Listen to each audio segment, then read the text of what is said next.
మీరు కనుక నా ఛానల్ మొదటిసారిగా చూస్తున్నట్లయితే శిరీష లెసన్స్ను లైక్ చేయండి, సబ్స్క్రైబ్ చేయండి, అలాగే పక్కనున్న బెల్ ఐకాన్ను నొక్కండి. సత్యమహిమ.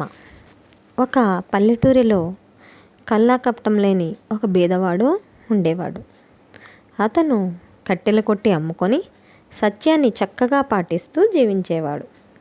ఒకరోజు అతను అడవిలో నది ఒడ్డున చెట్టు కొడుతూ ఉంటే గొడ్డలి చేతిలో నుంచి జారి నీటిలో పడింది.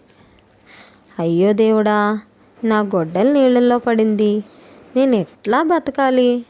నాన్న డబ్బులు తెస్తాడు, అమ్మ వంట చేసి మాకు పెడుతుంది అని నా పిల్లలు ఎదురు చూస్తూ ఉంటారు.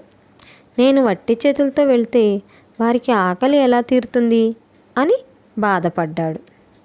అతని బాధ చూసి నదీ దేవతకు మనసు కరిగింది. సాయం చేయాలనుకొని ఆ నదిలో ప్రత్యక్షమైంది. నదిలో నుంచి ఒక బంగారు గొడ్డలి తీసింది. ఈ గొడ్డలి నీదా అని అడిగింది. అతను, కాదమ్మా, ఇది నాది కాదు, నా వంటి పేదవానికి బంగారు గొడ్డలి ఎందుకుంటుంది అని చెప్పాడు. దేవత మళ్ళీ నదిలో నుంచి ఒక వెండి గొడ్డలి తీసింది. ఈ గొడ్డలి నీదా అని అడిగింది. కాదమ్మా, ఇది కూడా నాది కాదు అని అతను బదులు చెప్పాడు. దేవత ఇనుప గొడ్డలి తీసింది. ఇది నీదా అని అడిగింది. ఇదేనమ్మా నాది అంటూ చేతులు జాపాడు.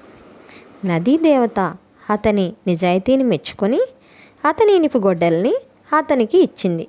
అంతేకాకుండా బంగారు గొడ్డల్ని, వెండి గొడ్డల్ని కూడా అతనికి బహుమతిగా ఇచ్చి దీవించి పంపించింది.